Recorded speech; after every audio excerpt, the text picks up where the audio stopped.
السلام علیکم ورحمۃ اللہ تعالی وبرکاتہ۔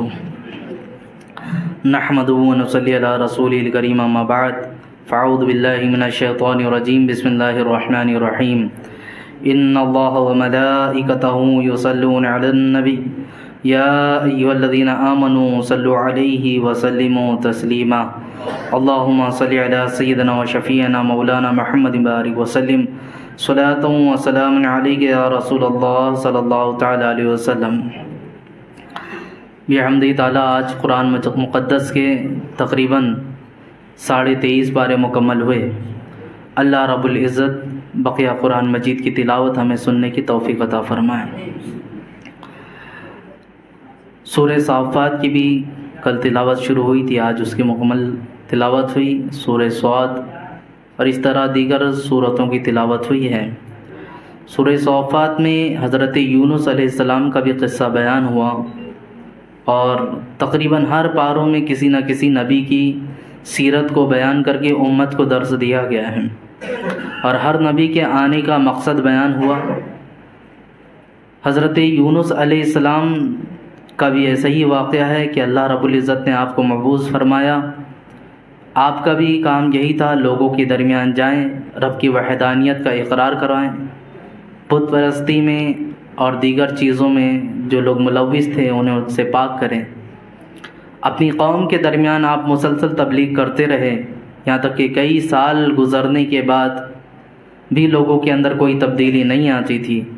تو حضرت یونس علیہ السلام نے انہیں ڈرایا کہ اللہ رب العزت کا عنقریب عذاب آئے گا، جس طرح پچھلے نبیوں نے بھی اپنی امتوں کو ڈرایا تھا کہ اللہ رب العزت کا عذاب آئے گا۔ حضرت یونس علیہ السلام نے بھی اپنی قوم کو ڈرایا۔ حضرت یونس علیہ السلام کا اس طرح بولنا کہ تم پر اللہ کا عذاب آئے گا، باز آ جاؤ جن بت پرستیوں میں تم ملوث ہو، ان لوگوں نے ایک بھی نہ سنی۔ یہاں تک کہ جب رات کا سناٹا طاری ہوا تو ان کے قبیلے کے لوگوں نے آپس میں مشورہ اس بات پر کیا کہ اگر یونس علیہ السلام اپنی قوم میں موجود رہتے ہیں رات میں تو سمجھ لیں اگلے دن عذاب نہیں آئے گا، اور اگر وہ رات میں کہیں کا رخت سفر باندھتے ہیں، رات گزرنے کے بعد وہ ہمارے درمیان موجود نہیں تو یقین جانیں اللہ کا عذاب آئے گا، کیونکہ یونس علیہ السلام جب تک ان کے درمیان تھے کبھی آپ نے جھوٹ نہیں کہا تھا، تو اس لیے ان لوگوں نے سمجھ لیا تھا اس بار بھی وہ جھوٹ نہیں بول رہے ہوں گے۔ رات جب گزر گئی تو لوگوں نے جا کر دیکھا حضرت یونس علیہ السلام اپنے مقام پر موجود نہیں تھے۔ لوگوں نے سمجھ لیا کہ انہوں نے جو حکم دیا تھا وہ سچا حکم تھا۔ یہاں تک کہ قوم کے لوگوں نے دیکھا، بچے، عورتیں، بوڑھے سب جمع ہو کر ایک جگہ دیکھنے لگے تو بادلوں کا رنگ تبدیل ہو چکا تھا، اور روایتوں میں ہے قریب سے قریب تر عذاب آ چکا تھا۔ ان لوگوں نے سمجھ لیا کہ اب عذاب ہم سے قریب تک ہے۔ سب اپنے بچوں کو لے کر باہر آ گئے، مویشیوں کو لے کر باہر آئے، جانوروں کو، یہاں تک کہ اپنے جسم کے اوپر ان کپڑوں کو پہنا جو پھٹے پرانے لباس تھے، تاکہ رب کی بارگاہ میں عاجزی دکھائیں۔ پھٹے پرانے لباس پہن کر سب ایک میدان میں جمع ہو گئے اور بلند آواز سے استغفار کرنا شروع کر دیا، اور رب تعالیٰ کی پناہ مانگی، یہاں تک کہ انہوں نے توبہ کری، اور سب نے ایک زبان ہو کر کہا کہ ہم نے یونس علیہ السلام کے اسلام کو قبول کیا اور ہم ان کے ہی رب پر ایمان لاتے ہیں۔ اب حالت ایسی ہوئی کہ رب کا عذاب چونکہ آ چکا تھا یہ وہاں سے ٹل گیا۔ یہ اکثر ہوتا نہیں کہ عذاب آنے کے بعد ٹل جائے، عذاب آنے کے بعد ٹلتا نہیں ہے۔ روایتوں میں آپ نے سنا ہوگا، عذاب آنے کے بعد آپ روئیں، گڑ گڑائیں، چاہے جو کریں، عذاب کا ٹلنا نہیں پایا تھا۔ عذاب آ جاتا ہے تو مسلط ہو کے ہی رہتا ہے، لیکن چند جگہوں پر ایسی بات ملتی ہے کہ جہاں پر اللہ رب العزت نے رحم فرمایا اور ان لوگوں نے استغفار بہت کثرت سے کیا تو اللہ رب العزت نے انہیں بخش دیا۔ اب اس قوم کے اندر مسئلہ ایسا تھا کہ اگر کوئی جھوٹا ہوتا تو اس دور کا حالات ایسے تھے کہ جھوٹے شخص کو قتل کر دیا جاتا تھا۔ چونکہ حضرت یونس علیہ السلام نے کیا کہا تھا، ان قریب اللہ کا عذاب تم پر آئے گا، اور آپ کو یہ وحی کے ذریعے بتا دیا گیا تھا کہ ان قریب عذاب آنے والا ہے۔ آپ 3 دن تک ایک غار کے اندر موجود تھے. 3 دن گزرنے کے بعد دل میں یہ خیال آیا کہ اللہ کا عذاب آیا ہی نہیں. اب اگر میں اپنی قوم کی طرف لوٹ کر جاتا ہوں تو میری قوم مجھے قتل کر دے گی کیونکہ میں تو جھوٹا ہو گیا. دل میں یہ خیال آیا. لیکن ادھر قوم حضرت یونس علیہ السلام پر اسلام لا چکی ہے، ان پر ایمان لا چکی ہے. انہوں نے دیکھا تھا کہ عذاب آ چکا تھا، لیکن ان کے توبہ کی وجہ سے وہ عذاب ٹل گیا. اب حضرت یونس علیہ السلام ہونا تو یہ چاہیے کہ اللہ کا حکم ہوتا. اللہ کا حکم تھا بستی سے باہر نکلو، تو جا کر ایک جگہ پر آپ ٹھہرے رہے. پھر جب اللہ کا حکم ہوتا ہے کہ لوٹ آؤ دوسری جگہ کوچ کرو، تو وہاں سے جانا چاہیے تھا. لیکن آپ نے اللہ کے حکم کا انتظار نہ کیا، یہاں تک کہ آپ اس غار سے نکل کر دور کا سفر کا ارادہ کر لیے. اور ایک کشتی میں جب آپ بیٹھے تو لمبا سفر تھا، کشتی میں کئی لوگ سوار تھے. کشتی میں سوار ہونے کے بعد پھر حالات ایسے آئے کہ کشتی بیچ سمندر میں پہنچی تو نہ کشتی آگے بڑھ رہی ہے نہ پیچھے بڑھ رہی ہے. تو اس وقت لوگوں کے درمیان یہ بھی مشہور تھا، جب کشتی کہیں بیچ جگہ پھنس جائے تو لوگ کہتے تھے یہاں پر کوئی ایسا بندہ موجود ہے جو اپنے آقا سے بھاگا ہوا ہے، جو اپنے رب سے بھاگا ہوا ہے، وہ بندہ یہاں پر موجود ہے. اللہ اکبر. اتنی بات ہوئی تو سب نے کہا قرآن اندازی کی جائے. قرآن اندازی ایسی ہوتی تھی کہ چٹھیوں میں نام لکھے جاتے تھے، جتنے لوگ سوار ہیں سب کے نام لکھے جاتے، اور پھر وہ چٹھیوں میں سے جس کا نام آتا سمجھ جاتے یہی ہے. چونکہ حضرت یونس علیہ السلام کے بارے میں جو کشتی میں لوگ بیٹھے تھے وہ بھی جانتے تھے یہ بہت نیک ہیں، اچھے ہیں، سب ان کے بارے میں جانتے تھے. لیکن جب قرآن اندازی ہوئی اور چٹھیاں نکالی گئی تو حضرت یونس علیہ السلام کا نام آیا. پھر کہا نہیں یہ اتفاق ہو سکتا ہے، ایک بار اور چٹھی اڑاتے ہیں. دوسری بار چٹھی اڑائی گئی، پھر نکالا گیا، دیکھا تو حضرت یونس علیہ السلام کا نام آیا. اسی طرح حسب معمول 3 مرتبہ چٹھی اڑائی گئی اور تینوں مرتبہ حضرت یونس علیہ السلام کا ہی نام آیا. تب آپ نے کہا اے لوگوں، میں اپنے رب کا بھاگا ہوا بندہ ہوں، مجھے اس سمندر میں ڈال دیا جائے. آپ کو جیسے ہی سمندر میں ڈالا گیا کشتی آگے بڑھی. ادھر رب کے حکم سے ایک بڑی مچھلی آئی، اسی لیے قرآن نے صاحب الحوت بھی کہا ہے، مچھلی والے آپ کو کر کے مخاطب کیا، ذُنُّون بھی کر کے مخاطب کیا گیا، بہر کے مچھلی والا کر کے یہ بات بولی گئی ہے. تو اب یہ جو بات بولی گئی صاحب الحوت مچھلی والے، اس کی سبب ہی یہی ہے کہ آپ کو مچھلی نے نگل لیا. اب اللہ رب العزت نے اس مچھلی کو حکم دیا تھا کہ یونس کو تمہاری غذا بنا کر نہیں دے رہا ہوں، ان کی حفاظت کے لیے تمہیں اپنے پیٹ میں رکھنا ہے، ان کی حفاظت کرنا ہے. اس مچھلی نے جیسے ہی نگلنے کے بعد حضرت یونس علیہ السلام پیٹ کے اندر موجود تھے. اور عزیزان مکرم یہ کوئی بعید بات نہیں ہے. اگر آپ گوگل وغیرہ پہ سرچ کریں کہ کتنے لوگ ایسے ہیں کہ جو مچھلی کے پیٹ میں رہے پھر واپس آ کے زندہ نکلے ہیں، تو کئیوں لوگوں کی زندگی ملتی ہے جو 3 دن 5 دن اس طرح زندگی گزارے ہیں. لیکن ہاں حالت اور کیفیت پہلی جیسی نہیں رہ جاتی، حالت بہت تبدیل ہو جاتی ہے. تو حضرت یونس علیہ السلام تقریباً 40 دن تک مچھلی کے پیٹ میں تھے. عاشورہ کا دن آیا، آپ اندر ہی رب کی بارگاہ میں استغفار کر رہے تھے، یہاں تک کہ ایک آیت کریمہ جس کی ہم لوگ بھی مصیبت کے وقت تلاوت کرتے ہیں، لا الہ الا انت سبحانک انی کنت من الظالمین، اس آیت کی آپ نے تلاوت کی اور کثرت سے پڑھا. رب تعالیٰ کو رحم آیا. عاشورہ کے دن اللہ تعالیٰ نے اس مچھلی کو حکم دیا جاؤ یونس کو باہر نکال دو، صحیح سلامت انہیں باہر چھوڑ دو. مچھلی سمندر کے کنارے پر آئی، ساحل پر آنے کے بعد اس نے حضرت یونس علیہ السلام کو اگل دیا. اب اگلنے کے بعد حالت ایسی تھی، کہتے ہیں مفسرین فرماتے ہیں کہ جس طرح بچہ انڈے سے نکلتا ہے چڑیے کا اور پرندوں کا، تو کیسے بالکل نہ بغیر پر کا ہوتا ہے اور نازک لاگر، نہ اٹھ چڑھ سکتا ہے نہ اڑ سکتا ہے نہ چل سکتا ہے، کیسے بالکل کمزور ہوتا ہے. حضرت یونس علیہ السلام مچھلی کے پیٹ میں اسی طرح کمزور ہو چکے تھے، بے حد کمزور ہو گئے تھے. اور جب ان کو اگلا گیا تو آپ جس جگہ تھے ساحل کے کنارے وہیں کے وہیں کئی دنوں تک پڑے تھے، یہاں تک کہ اللہ رب العزت نے آپ کو کس طرح پروان چڑھایا. ایک بیل پھوٹی وہاں سے، ایک بیل پھوٹی. وہ بیل کس چیز کی تھی؟ کدو شریف کی، جسے ہم لوکی بھی کہتے ہیں. وہ کدو شریف کی بیل پھوٹی اور اس کی حیت اور حالت ایسی تھی کہ جسٹ وہ اس کی بیل بڑھتے بڑھتے آپ کے منہ کے پاس آتی اور کدو شریف نکلتا، اس کا رس آپ کے منہ میں جاتا اور اسی طرح آپ توانائی حاصل کرتے رہے۔ کسی کو کمزوری آئے اور کوئی بیماری میں زیادہ ملوث ہو جائے تو ڈاکٹر عام طور پر کہتے ہیں ان سبزیوں کی طرف رغبت دکھاؤ، تو سبزیوں میں سب سے مفید جو اطباء بھی کہتے ہیں وہ کدو شریف ہے۔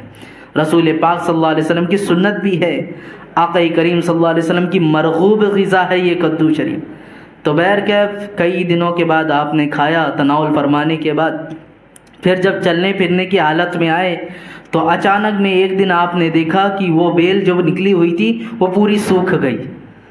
جب وہ سوکھ گئی تو آپ کی دل پہ بڑا سا رنج ہوا کہ اے اللہ، اچھی سی چیز تھی جو میسر تھی، میں کھاتا پیتا تھا، یہ سوکھ گئی، ختم ہو گئی، ہلاک ہو گئی ہے۔ اب مفسرین یہاں پر فرماتے ہیں اس کا سوکھ جانا اور ختم ہونا رب تعالیٰ کا یہ بتانا تھا کہ میرے بندے جس کو میں نے پیدا کیا انہیں ایسے کیسے ہلاک کر دوں، مجھے بھی بڑا رنج ہوتا ہے۔ مفسرین نے یہ فرمایا۔ بہرکیف اب یہاں پر حکم دیا گیا کہ اپنی بستی کی طرف لوٹیں۔ حضرت یونس علیہ السلام جب اپنی بستی کی طرف لوٹے تو وہاں جا کر دیکھا تو بہت سارے لوگ آپ پر ایمان لا چکے تھے اور انہوں نے آپ کے ساتھ اسلام کو قبول کیا اور رب کی عبادت میں مصروف ہو گئے۔ اب اس واقعے سے جو ہمیں نصیحت ملتی ہے وہ کیا ملتی ہے؟ ہر چیز کے بارے میں یہی بتانا ہے، انسان کی پیدائش خود بھی دیکھ لے، یہ کوئی بعید بات نہیں ہے کہ مچھلی کے پیٹ میں تھے 40 دن تک، میاں ہماری پیدائش دیکھ لو، ہم تو 9 مہینہ اپنے ماں کے پیٹ میں تھے۔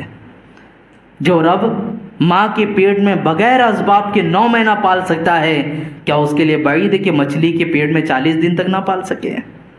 یہ رب تعالیٰ ہمارا رب کریم ہے، رب العالمین ہے، وہ ہم جیسے پوری دنیا والوں کو پال رہا ہے، پوری دنیا کی پرورش فرما رہا ہے۔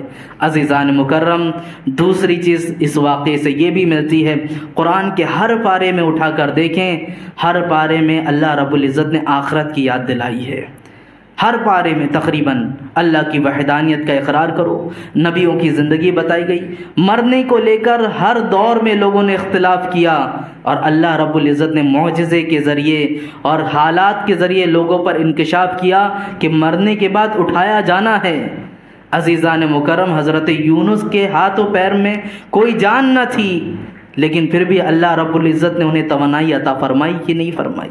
یہ ساری چیزیں میسر آتی ہیں، اس لیے اپنی زندگی کا مطمع نظر یہ رکھیں کہ یہی سب کچھ نہیں ہے، یہاں سے مر کر پھر اگلی جگہ جانا ہے جہاں حساب کتاب ہوگا، وہ قیامت کا دن ہے۔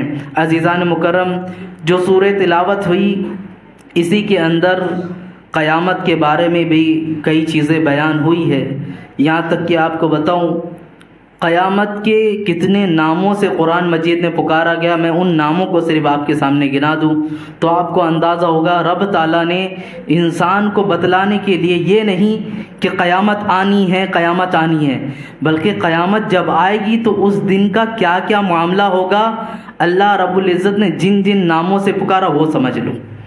اب جیسے یہاں پر چند نام لکھے ہوئے ہیں، قیامت کے دن کو قریب دن بھی کہا گیا ہے، اسی لیے اسے عربی میں یوم العازفہ کہا گیا، یعنی قریب کا دن۔ یہ تو رسول پاک صلی اللہ علیہ وسلم نے بھی بشارت دی کہ مجھ میں اور قیامت کے درمیان 2 انگلیوں کے برابر کا فاصلہ ہے، حضور صلی اللہ علیہ وسلم نے نہیں فرمایا؟ تو یہ قریب کا دن ہے، جلد آنے والا ہے، ہم کس خیال میں ہیں؟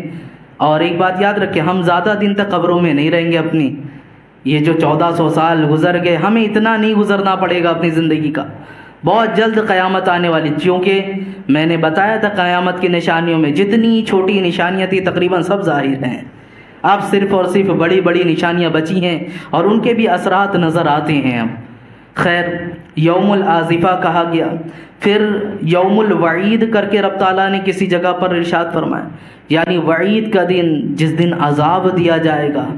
وعید سناتے نا کہ نیکوں کے برے بدکار کو لیے یہ وعیدیں سنائی گئی، جہنم میں ڈال دیا جائے گا، تو یہ وعید کا دن بھی ہوگا۔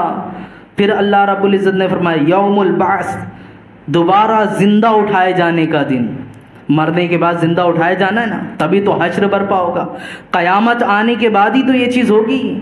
جب قیامت آ جائے گی اس کے بعد دوبارہ اللہ رب العزت جب چاہے گا حضرت اسرافیل علیہ السلام کو زندہ فرمائے گا، سور کو زندہ پھر سے بنائے گا، وہ پھر سے سور پھونکیں گے، سب پھر سے موجود ہو جائیں گے، مردے اپنی قبروں سے نکلنا شروع کریں گے.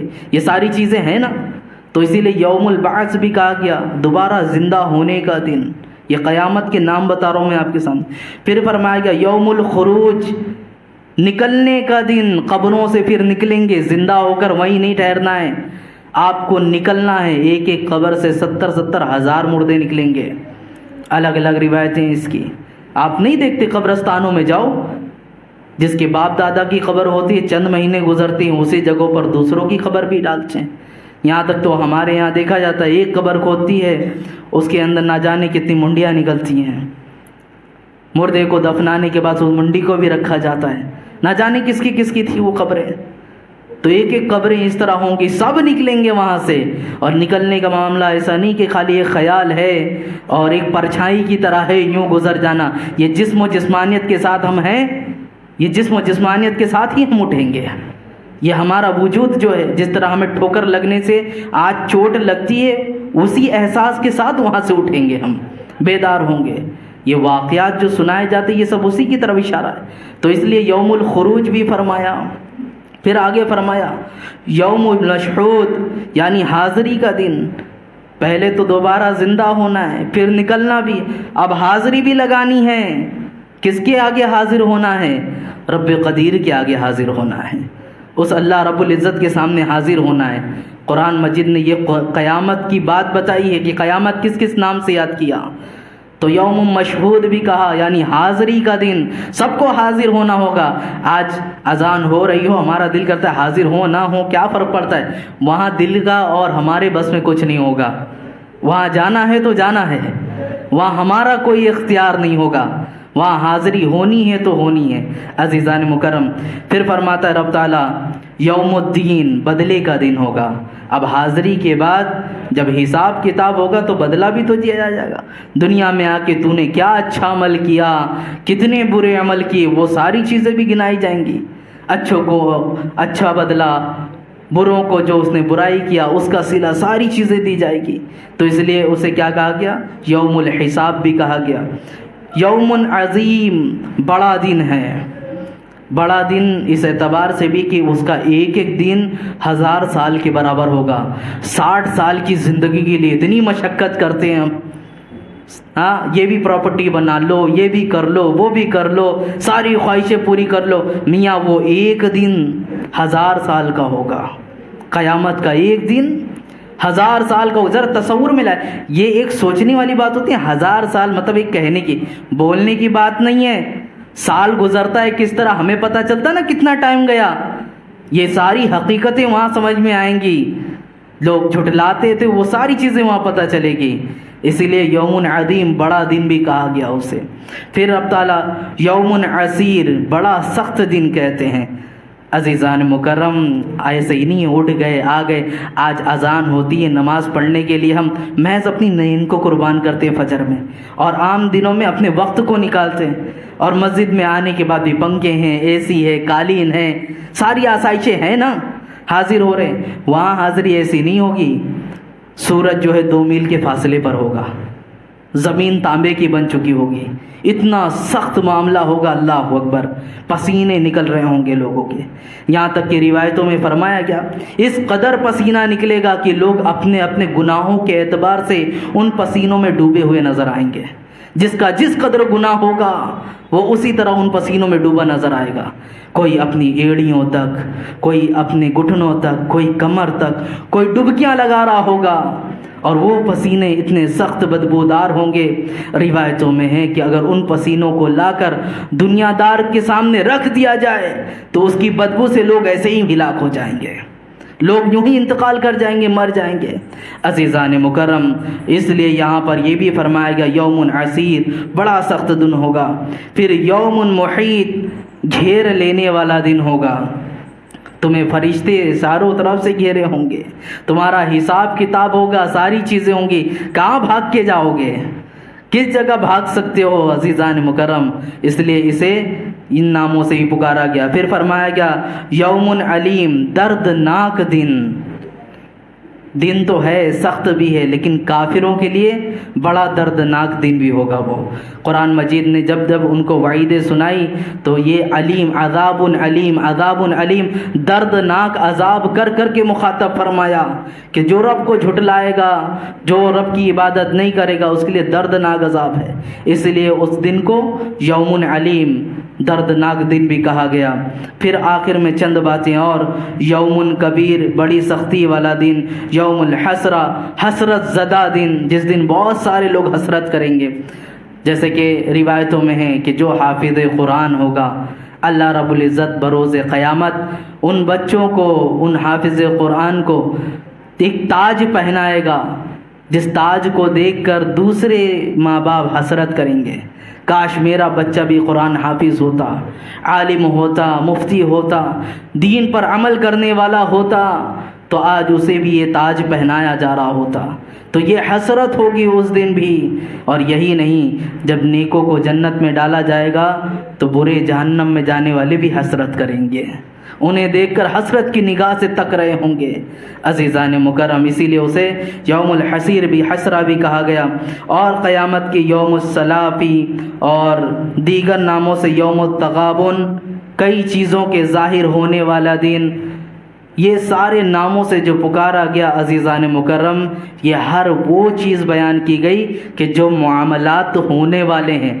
صرف قیامت آنا یہ نہیں، قیامت کو جن جن ناموں سے پکارا گیا وہ ساری چیز پیش آنے والی ہے۔ تقریباً یہاں پر 18 سے 21 نام گنائے گئے، یہ تو جو مجملاً بیان کیا گیا، اور اگر قرآن مجید میں دیکھا جائے 30 پارے تک چھانٹ کر تو بہت سارے نام آتے ہیں۔ عزیزان مکرم، اپنے آپ کو ہم نے دیکھنا ہے کہ وہ 1000 سال کا جو دن ہے، اس دن کی ہم نے تیاری کرنا ہے۔ یہ 60 سال کے لیے جس دنیا میں ہم آئے، یہاں کی ساری تیاری ہم نے کر دی ہے، یہ فیصلہ ہمارے ہاتھ میں ہے، ہم کس دن کی تیاری کر رہے ہیں۔ اللہ رب العزت نے نبیوں کو بھیجا، ان کی زندگیوں کو آئیڈیل بنایا، ان پر آنے والی سختی، ان کے درمیان آنے والے واقعات، یہ ساری چیزیں قرآن مجید میں اسی لیے بیان ہوئی تاکہ ہم اس سے عبرت حاصل کریں، اپنی زندگی کو سنوار سکیں۔ عزیزان مکرم، سورہ صاد کی بھی تلاوت ہوئی ہے، اس میں اللہ رب العزت نے اپنے مقرب بندے حضرت ایوب علیہ السلام کا بھی ذکر کیا۔ کون ایوب علیہ السلام؟ جب بھی ان کا نام آتا ہے تو صبر خود بخود یاد آتا ہے، صبر ایوبی لوگ مثال دیتے ہیں۔ آپ صبر کے پیکر، اور آپ کی زندگی میں خاص طور پہ جو معاملات پیش آئے، ہوا ایسا تھا کہ حضرت ایوب علیہ السلام کو اللہ رب العزت نے بڑی دولت سے نوازا تھا۔ آپ کے پاس دولت کا انبار بھی تھا، مویشی بھی بہت تھے، باغات بھی بہت تھے، آپ کی اولاد کی کثرت بھی بہت تھی، لیکن آپ کے اندر ان سب چیزوں کے بعد بھی کوئی تکبر اور غرور نہیں تھا۔ آپ ہر رات رب کی بارگاہ میں کھڑے ہو کے اس کا شکر گزار بندہ بنتے تھے، اس کا شکر کرتے رہتے تھے۔ تو جب آپ کا شکر اتنا کرنا تھا تو اللہ رب العزت نے فرشتوں کے درمیان کہا، دیکھو میرے ایوب کو کس طرح میرا شکر ادا کرتا ہے۔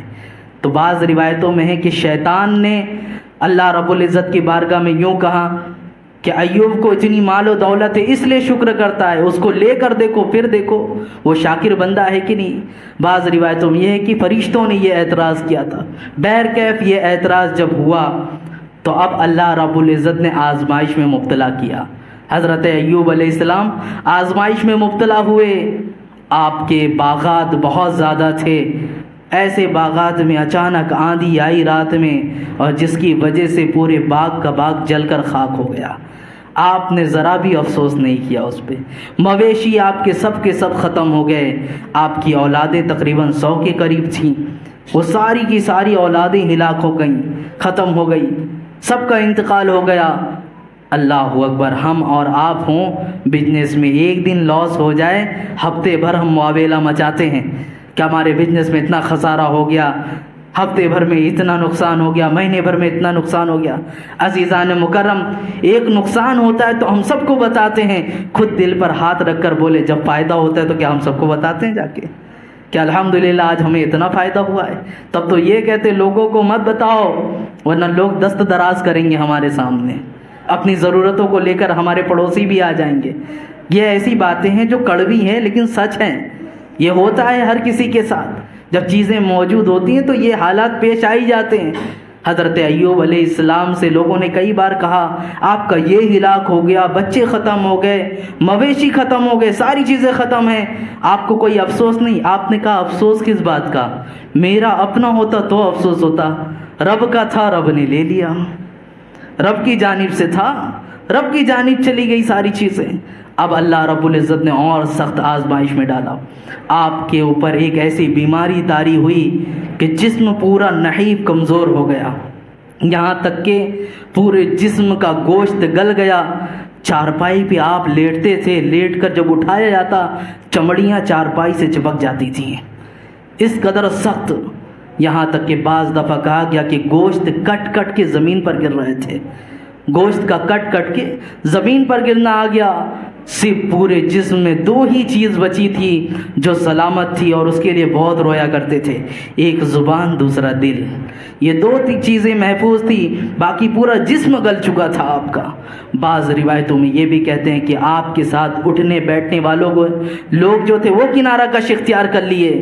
ہوتا ہے نا کسی کو کھانسیاں بھی آ رہی ہو تو لوگ منہ کو بچاتے ہیں، ہمیں انفیکشن نہ ہو جائے، ہمیں بیماری نہ آ جائے. کسی کو بخار آ گیا تو پاس مت جاؤ، تمہیں بھی آ جائے گا. تو اس وقت بھی لوگوں کے اندر تھا چھوا چھوت کی بیماری کا مسئلہ کہ ان کے پاس مت بیٹھو، کوفت محسوس کرنے لگے. یہاں تک کہ بات شرین کے بارے میں آتا ہے، آپ کو اس علاقے سے نکال کر شہر کے باہر جہاں کچرا پھینکا جاتا تھا وہاں لے جا کر لٹا دیا گیا تھا. اب وہاں پر لیٹنے کے بعد نہ کوئی چیز تھی پاس، نہ کچھ بھی، آپ کے ساتھ صرف اور صرف تھی تو آپ کی بیوی حضرت جمیلہ، جسے بی بی رحمت بھی کہتے ہیں. اللہ رب العزت سب کو ان بیوی کا صدقہ نصیب فرمائے. انہوں نے جو کام کیا اور جو اپنی بیوی ہونے کا حق ادا کیا، رہتی دنیا تک کوئی نہیں کر سکتا. دوسری بیوی ہوتی تو چھوڑ کر چلی جاتی. میاں آج دسیوں نیوز آتی ہے کہ شوہر نے خواہش کو پوری نہیں کی، بیوی نے خلا لے لیا. نہ جانے کتنی نیوز اس طرح کے مذاق کے طور پہ بھی آتی ہے، کچھ سیریس بھی ہے کہ شوہر نے خواہش کو پوری نہیں کیا، بیوی نے خلا لے لیا. ہمارے سامنے خود دارالقضا میں جب ہوبلی میں تھے تو ایک عورت اور خاتون کا مسئلہ ایسا آیا، اس نے اپنے شوہر کو چھوڑ کر ایک دوسرے مرد کے ساتھ اپنا چکر چلانا شروع کیا، زندگی گزارنی شروع کی. جب کیس ہمارے سامنے، ہم خود بھی اس جگہ دارالقضا میں موجود تھے، سامنے حاضر ہونے کے بعد اس خاتون سے پوچھا گیا کیوں آخر تو یہ کرنا چاہتی ہے؟ تو وہ کہتی ہے کہ میں نے زندگی بھر اتنے مہنگے کپڑے نہیں پہنے جتنا مہنگا مجھے یہ پہناتا ہے. اس کپڑوں کی بنا پر عزیزان مکرم اتنی سی بات کو لے کر خلا لے لینا، طلاق کروا لینا، یہ مذاق بنا دیا ہے لوگوں نے. گڈا گڈی کے کوئی کھیل نہیں ہوتا میاں بیوی کی شادی کا. عزیزان مکرم، میاں بیوی کے درمیان جب طلاق ہوتی ہے اللہ رب العزت کا عرش ہل جاتا ہے. یہ بڑی بہت پاکیزہ عبادت ہے، یہ ایمان مکمل ہوتا ہے نکاح کے بعد. ظاہر سی بات ہے جب طلاق ہوتی ہے تو اس پر بھی وعیدیں آئیں گی. ہاں کوئی شر پسند ہے، حقوق ادا نہیں کر سکتا، شریعت راہ دیتی ہے، لیکن اپنی خواہشوں کو پوری کرنے کے لیے محض طلاق کے اور خلا کے یہ کارنامے دکھاتے رہنا یہ درست نہیں. بہرکیف حضرت بی بی رحمت، آپ کی زندگی کا ایسا حال، آپ خاک کو اٹھا کر آپ کے جسم کے پاس سے ہٹاتی، لٹاتی، بہت زیادہ آپ محنت و مشقت کرتی. یہاں تک کہ آپ کی زندگی کا ایک معاملہ ایسا ملتا ہے، ایک گھر میں آپ کام کرنے جاتی تھیں. اس گھر میں جب آپ گئیں تو جس گھر میں آپ کام کر رہی تھی جھاڑو برتن کرنا تھا، تو اس گھر کا جو مالک تھا اس کا بیٹا سو رہا تھا. سب کھانا کھا چکے تھے، ایک روٹی اس بچے کے نام پہ بچی تھی، لیکن چونکہ بچہ سو رہا تھا تو گھر کا جو مالک تھا اس نے وہ روٹی لیا، کہا یہ لے جاؤ، میرا بچہ سو رہا ہے، حاجت نہیں ہے مجھے. حضرت بی بی رحمت خوشی لی کہ لا کر حضرت ایوب علیہ السلام کے کھانے کا انتظام ہو گیا، انہیں کھانا کھلا دوں گی میں. اللہ اکبر، لے کر آئی. حضرت ایوب علیہ السلام نے پوچھا کہاں سے آیا ہے؟ آپ نے پورا ماجرا بیان کیا. فرا گھر میں گئی تھی، اس گھر میں جانے کے بعد بچہ سو رہا تھا تو مکان مالک نے مجھے روٹی یوں ہی دے دی. کہا بچہ سو رہا تھا تو روٹی کو لے آئی، کبھی بچہ جاگ گیا تو کیا ہوگا؟ جاؤ اسے جا کر اس روٹی کو واپس دے کر آؤ۔ اب چونکہ بی بی رحمت اس گھر میں جانا وہاں سے آنا لمبی مسافت تھی، آپ راستے میں جا رہی تھیں، گھر سے باہر ہی نکلی تھیں کہ ایک جانور نے آپ کو سینگ بھی مار دی۔ سینگ جیسے ہی اس جانور کا مارنا تھا تو آپ کے منہ سے کچھ نازیبہ کلمے نکل گئے کہ ایوب نے ہلاکت میں ڈال دیا، اس طرح کر کے وہ جیسے بھی جملے رہے ہوں۔ بہرکیف اتنا بول کر جیسے ہی گھر میں پہنچی تو کیا دیکھتی ہیں کہ وہ بچہ بیدار ہے اور روٹی کے لیے بہت تیز تیز روتا ہوا نظر آیا۔ آپ کو فوراً اپنے دل میں احساس ہوا کہ حضرت ایوب علیہ السلام نے جس مقصد سے بھیجا تھا وہ حقیقت تھی، مجھے یہ روٹی نہیں لانی چاہیے تھی۔ پھر آپ نے وہ روٹی دے دیا۔ اب چونکہ کھانے کا انتظام کرنا تھا، زندگی میں ایسے ایسے مرحلے بھی آتے ہیں، وہ عورتیں سنیں جو اپنی زینت کے پیچھے اپنے شوہروں کی زندگی برباد کرتی ہیں۔ آئیں حضرت بی بی رحمت کی زندگی دیکھیں۔ شوہر کو غذا فراہم کرنی تھی، آپ کے 2 لٹ لٹکتے تھے بالوں کے، آپ نے اس بال کی ایک لٹ کو کاٹا اور جا کر بازار کے اندر اسے فروخت کر کے حضرت ایوب علیہ السلام کے لیے کھانا لے کر آئیں۔ کھانا جب لے کر آئیں پھر ایوب علیہ السلام نے پوچھا کہاں سے آیا؟ کہا میری محنت کا ہے، میرے اپنی مال کا ہے یہ۔ آپ نے حقیقت بیانی سے کام لیا، آپ کا اپنا بال تھا۔ تو حضرت ایوب علیہ السلام نے غذا کو تناول فرمایا۔ اس طرح سے کئی دن سے روٹیاں لا رہی تھیں، یہاں تک کہ 2-3 گزرنے کے بعد ایک دن ایسا ہوا کہ آپ کو قضاء حاجت تھی یا کسی موقع پر آپ نے بلایا، تو روٹی جب یہ لے کر آئیں، جیسے ہی ان کی بارگاہ میں پیش کیا، آپ نے کہا آج جب تک بتاؤ گی نہیں یہ روٹی کہاں سے آئی ہے تب تک میں تناول نہیں کروں گا، نہیں کھاؤں گا۔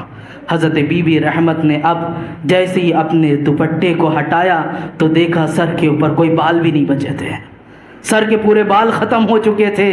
حضرت بی بی رحمت نے اپنے بال کو کاٹ کاٹ کر بازاروں میں بیچا تھا اور غذا خریدی تھی تاکہ اپنے شوہر کے پیٹ کو بھر سکیں۔ میاں میں پوچھنا چاہتا ہوں اس دور کی کون سی ایسی خاتون ہے جو اپنے مرد کے لیے ایسا کر سکے؟ آج تو خالی ہماری گھر کی خواتین اپنی خواہشوں کو سامنے رکھتی ہیں، شوہر کیسی بھی حالت میں آئے، بھوکا پیاسا کتنا بھی وہ نڈھال ہو چکا ہو، لیکن بس ایک ہی چیز ہوتی ہے ہماری خواہشوں کو پورا کیا جائے۔ ہمارے لیے سامان ہم نے کہا تھا کیا کہ نہیں کیا، یہاں تک کہ اگر بعض دفعہ ایسے حالات آ جائیں شوہر کی کسی وجہ سے ڈیوٹی چھوٹ جائے، نکما ہے نٹھلا ہے سارے جملے نکل جاتے ہیں۔ زندگی بھر جو کھلایا پلایا سب ایک طرف، خالی یہ باتیں زبان پہ آنا شروع ہو جاتی ہیں۔ میں ان خواتین کو بھی کہوں گا اپنی زبانوں کو سنبھالو، نہ جانے کتنی عورتیں محض اپنی شوہر کی نافرمانی کی وجہ سے جہنم میں داخل ہوں گی، نہ جانے کتنی عورتوں کا ایسا حال ہوگا۔ بہرکیف یہ سارے دن گزر رہے تھے۔ اب ایک دن حضرت بی بی رحمت بازار میں گئیں، بازار میں آپ کا جانا تھا، اللہ اکبر، ایک بوڑھے شخص سے ملاقات ہوئی۔ وہ بوڑھا شخص کہتا ہے کیا بات ہے بہت پریشان لگتی ہو؟ کہا ہاں میرے شوہر بہت بیمار ہیں، علاج کے لیے کوئی ذریعہ بھی نہیں ملتا۔ کہا تیرے شوہر کا میں علاج کر دوں گا، کیسی بھی بیماری ہے میں اس کا علاج کر دوں گا۔ اللہ اکبر، اتنی بات سننا تھا۔ کہا میرے پاس تو اجرت بھی نہیں ہے۔ کہا تجھے اجرت دینے کی ضرورت نہیں، صرف اتنا کہہ دینا کہ شفا دینے والا اللہ نہیں میں ہوں، شفا دینے والا اللہ نہیں میں ہوں۔ عورتیں بہت بھاوک ہوتی ہیں، صنف نازک کہا گیا انہیں۔ صنف نازک کا مطلب یہ نہیں وہ بہت کمزور ہیں، جتنا درد وہ برداشت کرتی ہیں مرد کیا برداشت کر پائے گا۔ صنف نازک کا مطلب یہ ہے کہ حالات سے بہت جلدی گھبرا جاتی ہیں۔ تو ایسا ہی ہوتا ہے، بچوں کا بیمار ہو جانا، طبیعت کا خراب ہو جانا، ڈاکٹر کے پاس آرام نہیں ہوا، باباؤں کے پاس چلے جاؤ، جو جہاں بتاتا ہے وہاں ماتھا ٹیک کے چلی آتی ہیں۔ یہ ساری چیزیں ہوتی ہیں کہ نہیں ہوتی؟ تو یہ عورتیں بہت جلدی بھاوک ہو جاتی ہیں۔ آپ نے سن کر فوراً گھر پہ آئے، کہا ایک ڈاکٹر ملا ہے، طبیب ملا ہے، بہت اچھا ہے، آپ کا علاج کر دے گا۔ کہا علاج کر دے گا؟ کہا کیا اجرت لے گا؟ کہا اجرت کی ضرورت نہیں ہے، اس نے صرف اتنا کہا کہ یہ کہہ دینا مجھے شفا دینے والا اللہ تعالیٰ نہیں بلکہ تو ہے۔ آپ نے سنا فوراً کہا معاذ اللہ وہ شیطان ہے، اور یقین اب اگر میں صحیح ہو گیا تو تجھے 100 کوڑے ماروں گا۔ یہ آپ نے اللہ کی قسم کھا کر کہا۔ اللہ اکبر، اتنا سخت معاملہ ہو جائے بیوی تو چھوڑ کر بھاگ جائے گی کہ میں ان کے لیے علاج کا سامان مہیا کر رہی ہوں، ساری چیز کر رہی ہوں، اور یہ مجھے ہی سختیاں دکھا رہے ہیں، قسم کھا کھا کر مجھے ہی ڈانٹ رہے ہیں۔ عزیزان مکرم، بی بی رحمت اس وقت بھی آپ کو نہیں چھوڑی، بلکہ ایک بار آپ سامان لینے کے لیے کہیں گئی تھی۔ اب حضرت ایوب علیہ السلام لیٹے ہوئے تھے۔ قرآن مجید میں جو آپ کے بارے میں فرمایا گیا وہ یہی فرمایا گیا کہ اللہ رب العزت نے پھر ایوب علیہ السلام کی وہ بات سنی۔ قرآن مجید فرماتا ہے وَاذْكُرْ عَبْدَنَا ایوب اذ نادى رَبُّهُ إِنِّي مَسَّنِيَ الشَّيْطَانُ بِنُصْبٍ وَعَذَابٍ، اور ہمارے بندے ایوب کو یاد کرو جب اس نے اپنے رب کو پکارا کہ مجھے شیطان نے تکلیف اور ایذا پہنچائی ہے۔ یہ شیطان نہیں کہا نا تھا کہ اسے آزمایا جا ساری چیزیں۔ پھر قرآن مجید میں آگے فرمایا گیا وَوَهَبْنَا لَهُ أَهْلَهُ وَمِثْلَهُمْ مَعَهُمْ رَحْمَةً مِنَّا وَذِكْرًا لِأُولِي الْأَلْبَابِ، اور ہم نے اپنی رحمت کرنے اور عقل مندوں کو نصیحت کے لیے اس کے گھر والے اور ان کے برابر عطا فرما دیے۔ یہ آگے کی آیت بھی فرمائی، اور پھر بیچ میں ایک آیت گزری تھی اُرْكُضْ بِرِجْلِكَ هَذَا مُغْتَسَلٌ بَارِدٌ وَشَرَابٌ، ہم نے فرمایا زمین پر اپنا پاؤں مارو، یہ نہانے اور پینے کے لیے پانی کا ٹھنڈا چشمہ ہے۔ اب جب آپ کی بیوی وہاں سے رخصت ہوئی تو قرآن نے فرمایا جب حضرت ایوب علیہ السلام نے ندا کی، اللہ کی بارگاہ میں پکارا، تو اللہ رب العزت نے کہا اے ایوب، ان کی ادا اتنی پسند آئی، اللہ نے کہا تو کامیاب ہو گیا، اپنے پیر کو زمین پر مار۔ زمین پر جیسے ہی حضرت ایوب علیہ السلام نے مارا ایک چشمہ پیدا ہو گیا، چشمہ بہنے لگا۔ اللہ کا حکم ہوا اس میں نہاؤ اور اس پانی کو پیو۔ حضرت ایوب علیہ السلام نے جیسے ہی اس چشمے میں نہایا اور پانی پیا، جسم پہلے سے زیادہ اچھا ہو گیا۔ اللہ نے وہ خوبصورتی عطا فرمائی کہ ساتھ ہی ساتھ آپ کے پاس لباس نہیں تھے، جنت سے آپ کے لیے لباس بھی بھیجوایا۔ جنت سے لباس آنے کے بعد حضرت ایوب علیہ السلام نے اسے زیب تن فرمایا اور ایک دوسری جگہ پر جا کر بیٹھ گئے۔ حضرت بی بی رحمت آئی اور آنے کے بعد تلاش کرنا شروع کر دی کہ میں گئی تھی تو میرے شوہر ایوب علیہ السلام ادھر ہی لیٹے تھے۔ آ کر کہا اے نوجوان، کیا یہاں پر تو نے کسی بیمار آدمی کو دیکھا ہے؟ ہو سکتا ہے کہ کتا لے کر چلا گیا ہو یا بھیڑیے نے کھا لیا ہو، اگر ایسا کوئی معاملہ ہے تو بتاؤ کس جانب گیا ہے، میں اس کے پیچھے پیچھے جاتی ہوں۔ تب آپ نے اپنے چہرے کو اٹھایا، کہا اے نادان، ایوب کوئی اور نہیں میں ہی ہوں، ایوب کوئی اور نہیں میں ہی تیرا شوہر ہوں۔ اس نے دیکھا، دیکھنے کے بعد اچنبھ میں آ گئی کہ ابھی تک تو ایسی حالت تھی، پھر اللہ رب العزت نے انہیں اس طرح توانا فرما دیا۔ ساری حالتیں صحیح ہیں، لباس کو دیکھ رہی ہیں، چہروں کو دیکھ، پہلے سے زیادہ حسین و جمیل ہو چکے تھے، پہلے سے زیادہ خوبصورت ہو گئے۔ اب اللہ رب العزت نے جو آگے ارشاد فرمایا کہ اللہ تعالیٰ نے ان کے سارے گھر والوں کو بھی واپس کر دیا، ساری پراپرٹی کو واپس کر دیا۔ باغات جل چکے تھے، مویشی ختم ہوئے تھے، بچوں کا انتقال ہوا تھا، یہ ساری آزمائشیں ہوئی تھی نا۔ اللہ رب العزت نے آسمان سے سونے کی بارش کی تھی، سونے کی بارش ہوئی، یہاں تک کہ روایتوں میں آتا ہے حضرت ایوب علیہ السلام اس سونے کو بٹور رہے تھے تو غیب سے ندا ایوب تجھے بس نہیں؟ کہا اے اللہ، تیری رحمت سے کس کو بس ہو سکتا ہے، تیری رحمت سے کس کو بس ہو سکتا ہے۔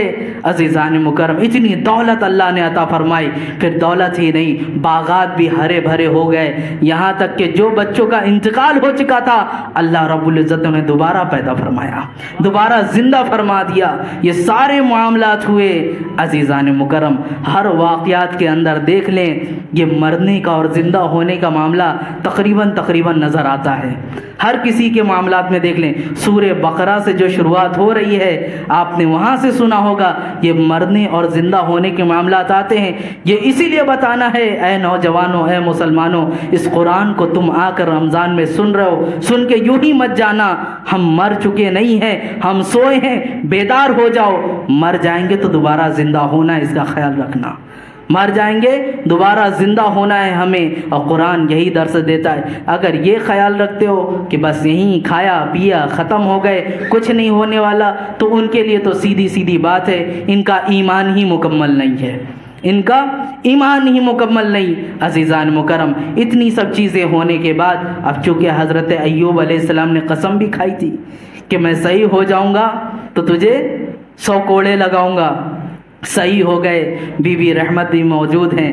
اب چونکہ قسم اللہ کی کھائی تھی، قسم پوری کرنی ہوتی ہے۔ ہمارے یہاں نوجوان تو مذاق بنایا ہے، ماں کی قسم، باپ کی قسم، ہر بات پہ قسم۔ عزیزان مکرم، حدیث پاک میں فرمایا گیا جو بات پہ قسم کھاتا ہے وہ منافق ہے، وہ شخص منافق ہے جو ہر بات پہ قسم کھاتا ہو۔ یہاں تک کہ بزنس کرنے والے تو بڑی بڑی قسمیں، قسم سے میں جتنے میں خرید کے لایا تھا اتنے ہی میں دے رہا ہوں، یہ سارے جملے بول دینا۔ بہرکیف قسم کے بھی اپنے معاملات ہیں، قسم جو ہوتی ہے وہ اللہ کی ہی ہوتی ہے، باقی دیگر کوئی قسم نہیں ہوتی۔ قسم توڑنے پر بھی کفارہ ہوتا ہے، وہ 3 دن کا روزہ، 10 دن کا روزہ رکھنا اور غلاموں کو آزاد کرنا نہ، بہرکیف ایک کفارہ اس کے لیے بھی متعین کیا گیا۔ لیکن یہاں حضرت ایوب علیہ السلام نے کوڑا لے کر کھڑے تھے، اب اللہ رب العزت کی جانب سے حکم آتا ہے۔ کیا حکم آتا ہے؟ اللہ رب العزت نے فرمایا وَخُذْ بِيَدِكَ ضِغْثًا فَاضْرِب بِهِ وَلَا تَحْنَثْ إِنَّا وَجَدْنَاهُ صَابِرًا نِعْمَ الْعَبْدُ إِنَّهُ أَوَّابٌ، اور فرمایا اپنے ہاتھ میں ایک جھاڑو لے کر اس سے مار دو اور قسم نہ توڑو، بے شک ہم نے اسے صبر کرنے والا پایا، وہ کیا ہی اچھا بندہ ہے، بے شک وہ بہت رجوع لانے والا ہے۔ اب بی بی رحمت نے کسی حالت میں چھوڑا نہیں تھا، ایک نبی کی خدمت میں تھی، نبی کی خدمت کرنے والا تکلیف میں مبتلا ہو جائے، یہ کیسے ہو سکتا ہے؟ اسی لیے تو ہمارا بھی عقیدہ ہے، ہم اپنے نبی سے محبت کرتے ہیں، وہ کب چاہیں گے کہ ہم تکلیف میں مبتلا ہو جائیں؟ وہ کب چاہیں گے کہ ہمیں کوئی پریشانی آ جائے؟ اللہ نے کیا حکم دیا کہ ایک جھاڑو لو، یعنی ایسی جھاڑو جس کے اندر 100 سیخ ہوں، 100 سیخ ہوں اس کے اندر، اس سے لے کر ایک بار مار دو، تمہاری قسم پوری ہو جائے گی، قسم نہیں ٹوٹے گی۔ یہ اللہ رب العزت، اس کو حیلہ شرعیہ بھی کہتے ہیں، حیلہ شرعیہ جو زکوٰۃ میں بیان ہوتا ہے، انشاءاللہ جمعہ کو میں بیان کروں گا اس کا، اسے حیلہ شرعیہ بھی کہتے ہیں۔ یہ اللہ رب العزت قرآن مجید میں بیان فرما رہا ہے۔ بہت سارے لوگ کہتے ہیں یہ تو اللہ رب العزت کے ساتھ ہی پلاننگ کرنا ہو گیا، میاں پلاننگ نہیں کہتے، یہ کئیوں کو حق دلانے کی وجہ بھی بیان کی جاتی ہے۔ ابھی ہمارے درمیان بہت سارے غریب لوگ ہوتے ہیں، ابھی میں کہوں غریب لوگوں میں اگر کوئی سادات میں سے ہو جائے، سیدوں کو تو زکوٰۃ فطرہ لینا جائز نہیں، تو کیا وہ یوں ہی رہیں گے؟ کوئی نہ کوئی تو ایسی حالت اپنانی پڑے گی کہ ان کو بھی مدد پہنچے۔ تو بہرکیف کبھی موقع ملا اس پہ تفصیلی گفتگو کروں گا، لیکن یہ سارے حالات بیان کرنا اور یہ اسلاف کی اور انبیاء کرام کی زندگی کو بیان کرنا اسی لیے ہے تاکہ ماہ رمضان کی جو برکتیں ہمیں عبادتوں کے طور پہ ملی ہے، قرآن مجید جو ہم کھڑے ہو کر سنتے ہیں، محض سن کر نہ جائیں بلکہ اس کے اثرات ہمارے دلوں پر بھی مرتب ہوں، ہمارے ایمان میں اس سے پختگی آ جائے، ہمارے زندگیوں میں تبدیلی اور انقلاب آئے۔ اور یقین ہے قرآن کے سننے سے جب دل نرم ہو سکتا ہے تو اس کے سمجھنے سے ایمان مضبوط کیوں نہ ہوگا، ایمان مضبوط کیوں نہ ہوگا۔ اللہ رب العزت ہمارے ایمان کو تقویت عطا فرمائے۔ اے پاک پروردگار عالم، ہم سب کو تو کہنے سننے سے زیادہ عمل کی توفیق عطا فرما۔ اے پاک پروردگار عالم، قرآن مجید کے احکام پر، اس کے تمام فرامین پر عمل پیرا ہونے کی توفیق عطا فرما۔ اے مولا، یہاں جتنے لوگ بیٹھے ہیں ہم سب کو اٹھنے سے پہلے بخشوں میں شمار عطا فرما، ماہ سیام کی خوب برکتیں نصیب فرما۔ اے پاک پروردگار عالم، جن کے دلوں میں جو بھی نیک جائز حاجات تمنائیں مرادیں، تو علیم و خبیر ہے، ان ہاتھوں کے نیچے ہونے سے پہلے سب کی دعاؤں کو قبول فرما۔ اے اللہ، ایمان پہ زندہ رکھ، ایمان پر ہی موت نصیب فرما۔ مولا، ہمارے والدین کا سایہ ہم پر دراز سے دراز تر فرما، جن کے والدین کوچ کر کے انہیں کروٹ کروٹ جنت میں اعلیٰ سے اعلیٰ مقام عطا فرما۔ استغفر اللہ ربی من کل ذنب واتوب الیہ وما علینا الا البلاغ۔ السلام علیکم ورحمۃ اللہ تعالی وبرکاتہ۔